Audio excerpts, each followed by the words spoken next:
Next up on 15 News, Southfield's rejected bid to block oil drilling at area church, the latest in saga of oil and drilling rights controversy.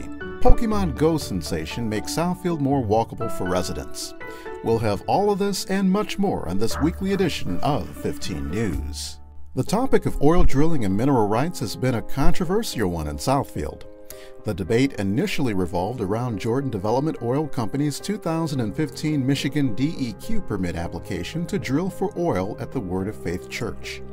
City residents and community groups objected to the application and pushed for MDEQ to hold a public hearing where 1,000 residents attended. We have to follow. It requires that we prevent damage to surface water, groundwater, soils, property, other environmental values, prevent endangerment of public health, safety, and welfare. If we leave it up to our Michigan Department of Environmental Quality, yes, we could end up with another Flint. We totally understand, I think all the people of the state of Michigan and most of the people in the country know that they do not do their real due diligence. In March, Oakland County Circuit Court Judge Michael Warren granted a restraining order filed by Southfield, temporarily halting Jordan Development Company's drilling plans.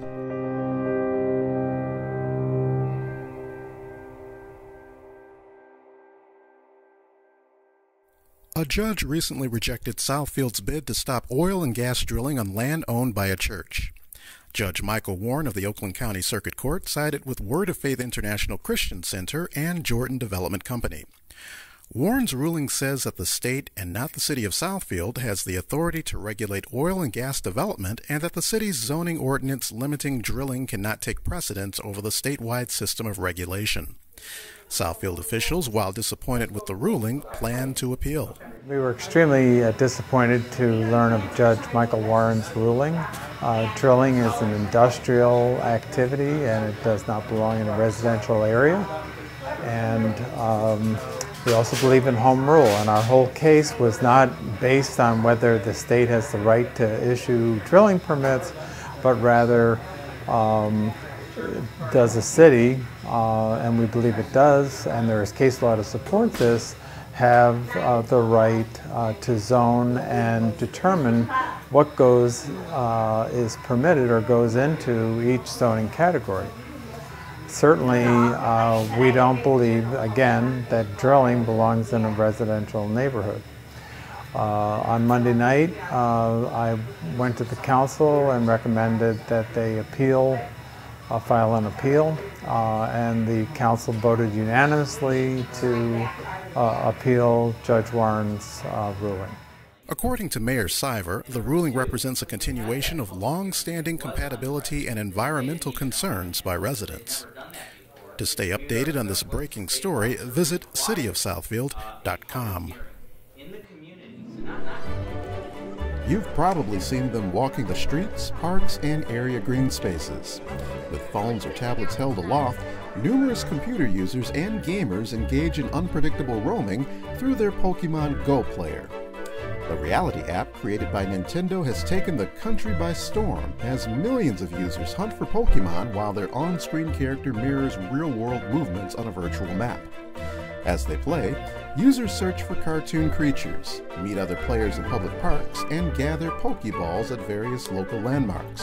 Pokemon Go is, I think, fantastic because it gets you out of the house. I know people like me kind of fear going outside. We have a little bit of agoraphobia, and it's kind of common in millennials. But then you have this thing that kind of plays up your nostalgia and taps into that. And it gets you to go out of the house, meet new people, make friends who are all doing the same thing you're doing, catching Pokemon. And I think one of the things that's missing from exercise is a narrative. And when you play Pokemon Go, you have this narrative, and it's catching Pokemon and trying to become the very best and train them in battle. And you have this energy of competitiveness. The game has breathed life into and created awareness of previously overlooked public spaces. The Pokemon Go sensation has also had health and fitness and social interaction benefits. It has encouraged users to walk to various parks and landmarks on foot and to have spontaneous and friendly digital encounters with users who are simultaneously playing the game. Yeah, well, that's the other thing. Like, okay, everybody has a different fandom, whether it's sports or video games, and it's not fair to judge other people saying, "Oh, well, that's for kids," but you know, wearing a wedge of cheese on your head, now that's socially acceptable. So. Nintendo may have a winner on its hands with the new app because it stands to connect the community together through exploration and reclamation of its public parks and neighborhood spaces that they never venture to on foot while sharing the common goal to win the game. To learn more about the Pokemon Go application, visit PokemonGo.com. A recent installation was christened with an official ceremony. Think Beyond the Chair, an area nonprofit organization, in collaboration with the city of Southfield, unveiled a new Americans with Disabilities Act, or ADA-compliant playground at Beech Park. The park enables children with special needs to enjoy the same recreational opportunities experienced by all youth. This is a gift to the city from Think Beyond the Chair, which is an organization that promotes enabling physically limited people, and Chrysler Corporation. So I want to particularly thank both of them because this facility could have gone anywhere in Metro Detroit, and they chose Southfield. So I want to thank them. And I also want to thank two of our staff members in Park Services, Maxine Halpern and Joel Chapman, who did all of the work to prepare the site here, as well as the Beechwoods manager, Patty Beery, for their work in making this happen today. It's a great thing. It's important. I remember being 5 years old when I first got injured. I was shot when I was 5. And there was no accessible playgrounds. There was nothing that I could do, and I was kind of always, you know, on the sideline watching everybody had fun. And I just remember that horrible feeling and wanting to change it. And as a child, I didn't have that option. So, you know, this playground really means a lot to me now. I'm a new mother, and I was coming from this standpoint. It's just kind of like, you know, if my child wants to go play, I want to be able to go with him as well, and that's someone else. And, you know, we have a lot of events throughout the year. We are having an accessible camp event at the Lions Fair campground in Lapeer, and that's August 6th and 7th. And we are going to be doing accessible zip lining and accessible rock climbing. So if you're in a wheelchair and you always want to go zip lining or rock climbing, you know, it is possible. Just come on out and join us. And our events are on our website at www.thinkbeyondthechair.org. Oakland County voters recently got a chance to attend a special forum to meet and hear candidates for 46th District Court Judge speak on hot-button issues that affect the community. Held inside the Southfield Library meeting room, the Judicial Candidate Forum was sponsored by the Detroit Bar Association, League of Women Voters, and Detroit Free Press, and gave attendees the opportunity to submit questions for responses by the candidates. The candidates included incumbent Judge Cynthia Arvant, Dorothy Dean, Kabisha Gant, Mark Herfschiss, Iman Diman, and Devlin Scarber, who will compete in the August primary for the seat. To stay updated on the 46th District Court Judge race, visit League of Women Voters website at lwv.org. Southfield has a new fire chief, and he's a face that will be familiar to city residents. Johnny Menifee, a 23-year veteran of the fire department, was recently appointed and sworn in as its new chief. Menifee not only brings over 2 decades of experience in the fire service, but also a pedigree of being active in the community, most notably with the mentor program he started for students in the Southfield School District. The big part of me being a chief is community outreach.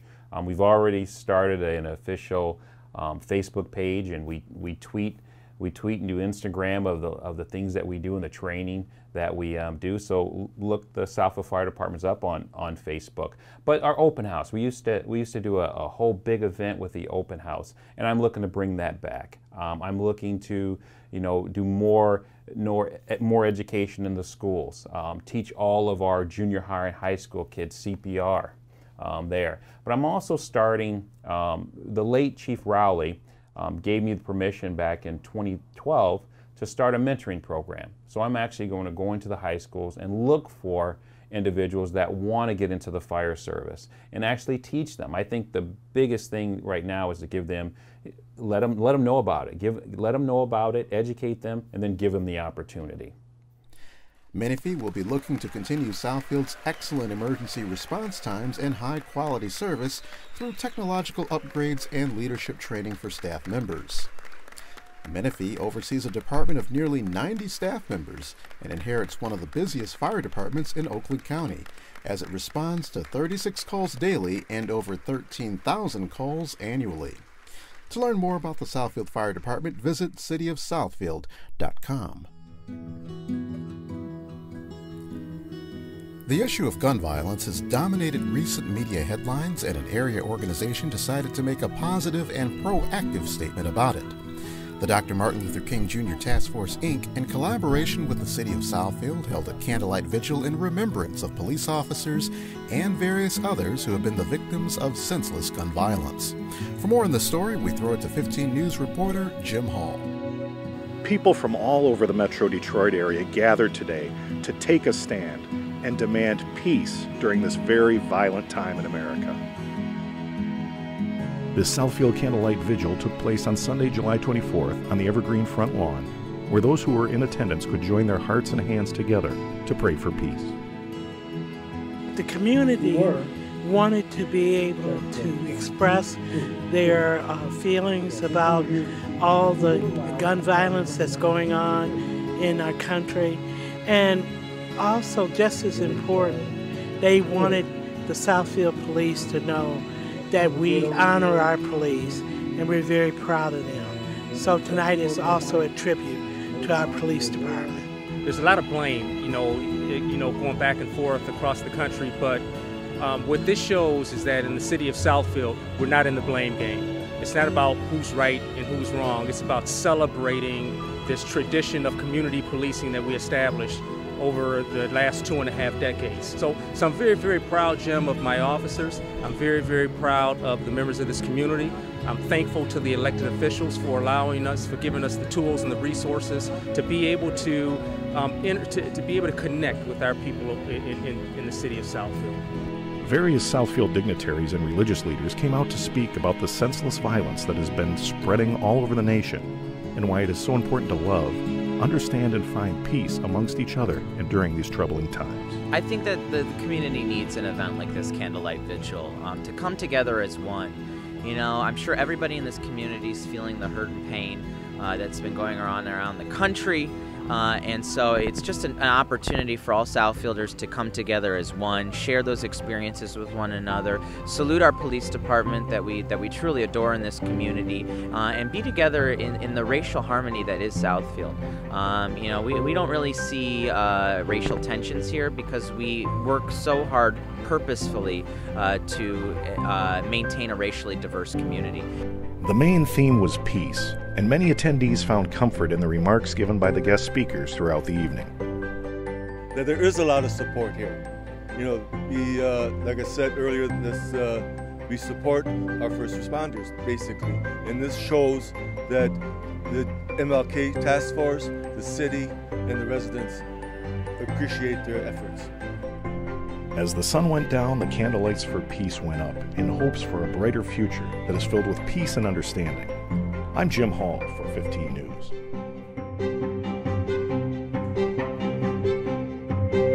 That brings us to the end of this edition of 15 News Weekly. Check us out on Facebook and YouTube by searching for Southfield Multimedia Services. Thank you for watching, and we'll see you next week.